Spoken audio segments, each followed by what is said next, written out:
ஓம் சாய்ராம். சாய்ராம். நம்மளுடைய வியாழக்கிழமை நம்ம ஸ்ரீ துவாரகமாய ஆலயத்தில் சிறப்பான அன்னதானம் நடைபெற்றது. உண்மையிலே ரொம்ப சந்தோஷமாக இருக்குது. இந்த வாரம் நாம் அப்பாவுக்கு போட்டது சாம்பார் சாதம், கேசரி, உப்பு உருண்டை,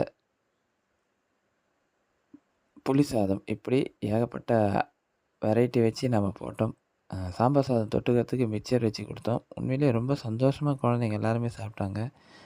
இந்த அன்னதானத்துக்கு உதவி செய்த அனைத்து சாய் நல்ல உள்ளங்களுக்கும் நம்மளுடைய நன்றியை தெரிவிச்சுக்கிறோம். இந்த சாம்பார் சாதம் கொஞ்சம் வித்தியாசமாக செஞ்சோம். நாம் அதையும் பார்க்கலாம் சாய்ராம். சாம்பார் சாதம் எப்படி செஞ்சுருக்கோன்னு பார்க்கலாம் வாங்க. சாய்ராம், நம்ம வழக்கம் போல் அடுப்பை பற்ற வச்சாச்சு. அடுப்பை பற்ற வச்சுட்டு அதுக்கு மேலே நம்மளுடைய பெரிய பாத்திரத்தையும் எடுத்து வச்சாச்சு சாய்ராம். தேவையான அளவு எண்ணெயை ஊற்றிட்டு எண்ணெயை நல்லா காய வைக்கணும்.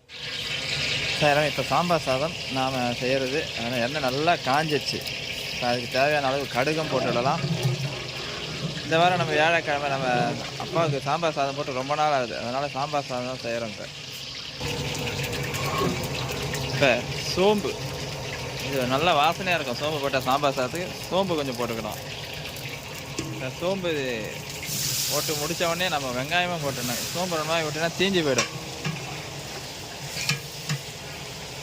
வெங்காயம் நல்லா எண்ணெயில் வதங்குற வரைக்கும் வதங்கி வரணும். இப்போ கொஞ்சம் காஞ்ச மிளகா காரத்துக்கு போட்டுக்கலாம்.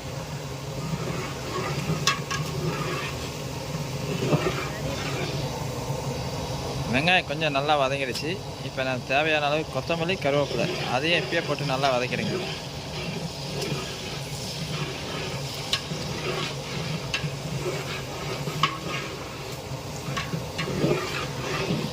சாம்பார் சாதம்ன்றதுனால கொத்தமல்லி, கருவேப்பிலை கொஞ்சம் நிறையாவே போடலாம். இப்போ நல்லா வாசனையாக இருக்கும். அதனால தான் வேறு. இப்போ நல்லா வெங்காயம் நல்லா வதங்கிடுச்சு. வெங்காயம் நல்லா சிகப்பாக வதங்கினவொன்னே தான் தக்காளியை போடணும்.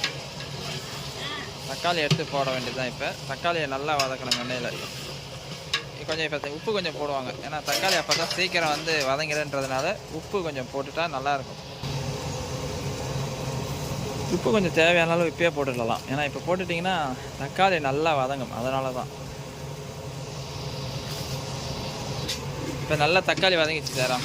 இப்போ சாம்பார் சாதத்துக்கு தேவையான கத்திரிக்காய், முருங்கைக்காய், அவரைக்காய், பீன்ஸு, கேரட்டு இது எல்லாமே போட்டு, முள்ளங்கி, என்னென்ன காய்கறி போட முடியுமோ எல்லா காய்கறியும் போட்டுடலாம். ஏன்னா காய்கறி போடுறதுனால ஒன்றும் குறைஞ்சி போக மாட்டோம்.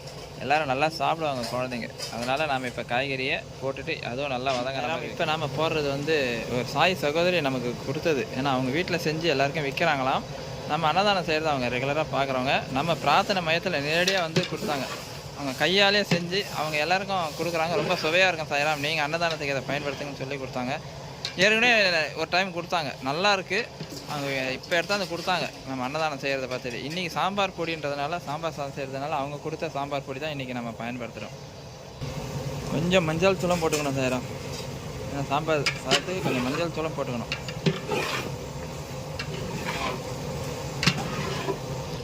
சாய்ராம், சாம்பார் சாதம் நம்ம ஏற்கனவே பருப்பு ஊற வச்சுருந்தோம். இப்போ இந்த கலவையில் நம்ம பருப்பை முதல்ல போட்டுடுறோம். சாம்பார் சாதம் இது கொஞ்சம் வித்தியாசமான முறையில் நம்ம செய்யப்படுறோம். குக்கரில் வச்சும் போடலாம். இது இன்னொரு மெத்தடு. குக்கரில் தனியாக ஊற வச்சு சாப்பாடெல்லாம் கொதித்து அப்புறம் லாஸ்ட்டாக கிடக்காது. ஆனால் இப்போ நாம் முன்னாடியே இதிலேயே போட்டு இதில் வேக வைப்போம். அதுக்கப்புறமா அரிசியை போடுவோம். இது ஒரு மெத்தடு. இந்த மெத்தடில் செஞ்சு பாருங்கள், இதுவும் நல்லாயிருக்கும்.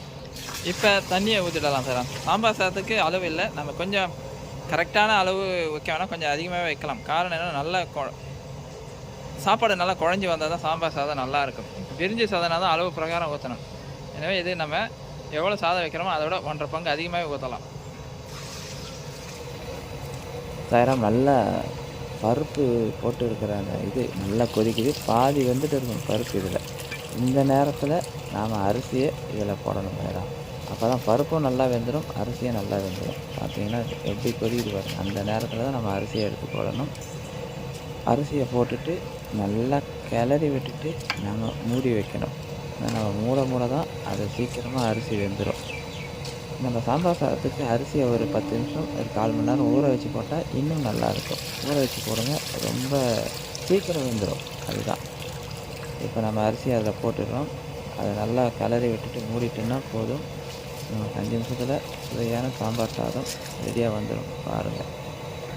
சாயிரம் நல்லா சாப்பாடு கொதிக்குது பாருங்கள். இப்படி நல்லா தளன்னு கொதிச்சா தான் அந்த சாம்பார் சாதம் நல்லா சுவையான சாம்பார் சாதமாக இருக்கும். அதுக்காக தான் நல்லா கொதிக்க விட்டு கலரணும். ஏன்னா சில நேரத்தில் இது அடி பிடிக்க ஆரம்பிக்கும்.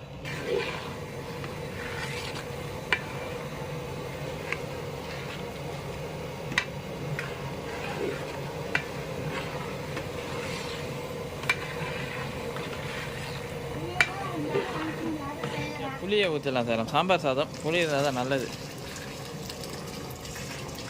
புளியை ஊற்றிட்டா இன்னும் டேஸ்ட்டாக இருக்கும். நிறைய புளி ஊற்றக்கூடாது. இப்போ கொதிக்கும் போது கொஞ்சம் பெருங்காயமாக அதில் போட்டுட்டா இன்னும் நல்லா வாசனையாக இருக்கும். சாம்பாருக்கு பெருங்காயம் போட்டால் ரொம்ப நல்லது.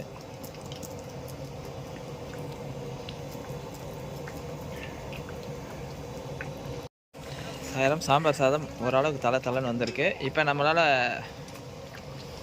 கொஞ்சம் ஏற்கனவே எடுத்து வச்சுருக்கிற கொத்தமல்லி அதை இப்போ மேலே போட்டுடலாம். போட்டுட்டு அதையும் கொஞ்சம் நேரம் வேக விட்டால் நல்லா சுவையான சாம்பார் சாதம் நமக்கு ரெடி ஆகிடும். அதுக்கப்புறமா கொஞ்சம் நெய் ஊற்றணும். நல்லா கொதித்து கடைசியாக இறக்கிறதுக்கு முன்னாடி நெய் ஊற்றணும். தளன்னு சாம்பார் சாதம் வந்துச்சு. இப்போ நாம் அதில் நெய் விட்டுட்டால் ரொம்ப சூப்பராக இருக்கும். நெய் நம்ம எவ்வளோ வருமோ அவ்வளோ நல்லாயிருக்கும். பார்த்தீங்கன்னா நெய் விடணும். நெய் விட்டுட்டிங்கன்னு வச்சிங்களேன், நல்ல சாம்பார் சாதத்துக்கு வாசனையாக இருக்கும். நெய்யை விட்டுட்டு ஒரு 2 நிமிஷம் நல்லா கொதிக்க விட்டு இறக்கி வச்சிங்கன்னா சுவையான சாம்பார் சாதம் நமக்கு தெரியாயிடும். ஓம் சாய்ராம். சுவையான சாம்பார் சாதம் நம்ம அன்னதானத்துக்கு ரெடி ஆயிடுச்சு. இந்த அன்னதானத்துக்கு உதவி செய்த அனைத்து சாய் நல்ல உள்ளங்களுக்கும் கோடான கோடி நன்றிகள். அப்பாவுக்கும் நன்றி சாய்ராம். கண்டிப்பாக அப்பாவோட ஆசீர்வாதத்தோட நம்மளுடைய துவாரகமாயில் அன்னதானம் இந்த வாரம் சாம்பார் சாதம் ரொம்ப சந்தோஷமாக இருக்குது சாய்ராம். சென்னையில் இருக்கிற பிரார்த்தனை மையத்திலும் சிறப்பான அன்னதானம் நடைபெறும். அன்னதானத்துக்கு யாராவது உதவி செய்யணும்னு நினச்சிங்கன்னா அந்த ஜிபே நம்பரில் உங்களால் முடிஞ்சதை அனுப்பி வைக்கலாம். பொருளாகவும் வாங்கி தரலாம் சாய்ராம். ஓம் சாய்ராம்.